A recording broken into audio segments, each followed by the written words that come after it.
September 28, 2023, Adlawng Huwebes.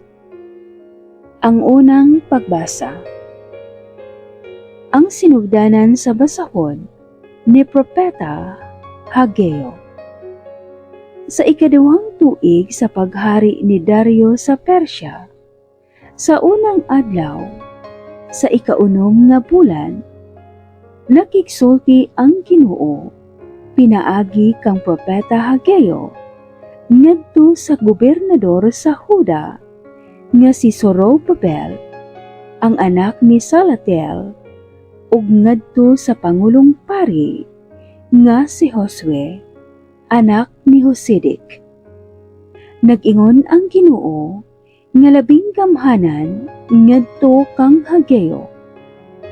Nag-ingon kining mga tawhana, nga wala pa moabot ang panahon sa pagtukod pag-usab sa templo sa Ginoo.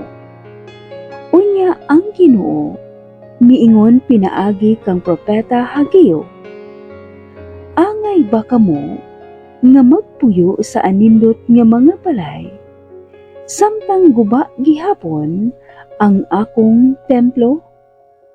Huna-hunaa ang inyong kahimtang. Daghan kamo kigpugas, apan jutay ray inyong naani. Nakakaon kamo, apan wala gayud kamo mabusog. Miunom kamog bino, apan wala gayud kamo matagbaw.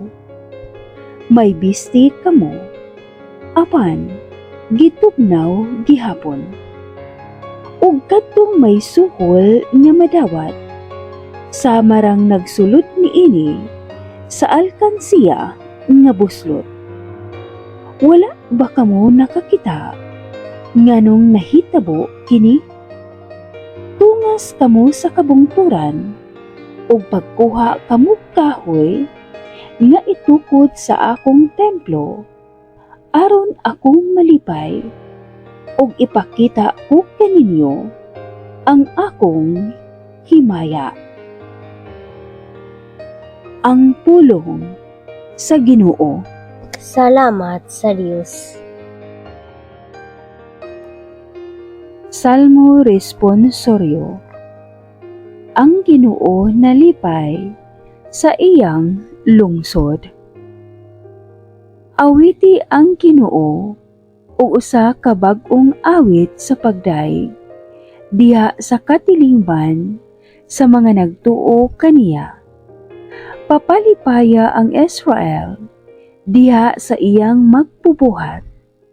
Pasadyaa ang mga anak sa Sion diha sa ilang hari. Ang Ginoo nalipay sa iyang lungsod. Padayga sila sa iyang ngalan diha sa sayaw sa pangilin. Paawita sila ug pagdaig ngadto kaniya, dinuyugan sa piyang-piyang ug alpa, kay ang Ginoo nahigugma sa iyang lungsod ug gidayan-dayanan niya ang mapaubsanon ug kadaugan. Ang Ginoo nalipay sa iyang lungsod. Pasadyaa ang nagtuo kaniya diha sa himaya. Paawita sila tungod sa kalipay diha sa ilang mga higdaanan. Mao kini ang himaya sa tanan nga nagtuo kaniya. Alleluia. Ang Ginoo nalipay sa iyang lungsod. Pagbasa gikan sa Santos nga Ebanghelyo sumala ni Lucas. Si Herodes kamaoy nagmando sa Galilea, nakadungog mahitungod sa tanang nang hitabo ug nalibog siya pagayo. Kay may mga tawo man nga nag-ingon nga nabanaw si Juan nga magbubunyag. Nag-ingon usab ang uban nga mibalik si Elias. Samtang ang uban miingon pagayod nga nabuhi ang usa ka propeta kaniadto. Miingon si Herodes, gipapunggutan ko na si Juan busa kinsa man di ay kining tawhana nga daghan mang butang ang akong hidunggan mahitungod kaniya. Ug midugang ang iyang tinguha sa pagpakikita kang Hesus. Ang Ebanghelyo sa Ginoo. Daygon ikaw, O Kristo.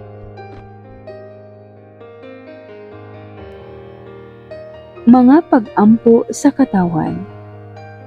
Tungod kay nabuntog man ni Jesus ang dautan, pinaagi sa iyang kamatayon o pagkabanhaw. Pangayuon nato sa Dios nga iyang dunggon ang atong mga pag-ampo diha sa pag-ingon. Ginoo, kaluy kami. Ginoo, kaluy kami. Nga ang nagapanaw sa simbahan, pinaagi sa iyang makanunayong pagsaksi kang Kristo diha sa pulong ug sa buhat, makapadasig sa katawhan sa pagbag-o sa ilang pagkinabuhi. Mag-ampo kita sa Ginoo Ginoo, kaluy kami. nga ang mga kanasuran mubiya sa ilang walay pulos nga lumba aron makaangkon og mas gamhanang mga hinagiban sa panggubatan, hinuon, magkauyon ug magmalinawon sa ilang pagpuyo. Mag-ampo kita sa Ginoo Ginoo, kaluy kami. nga sila nga gilutos tungod sa ilang mga gituoan, mulampo sa pagdaog sa ilang kagawasan. Mag-ampo kita sa Ginoo Ginoo, kaluy kami.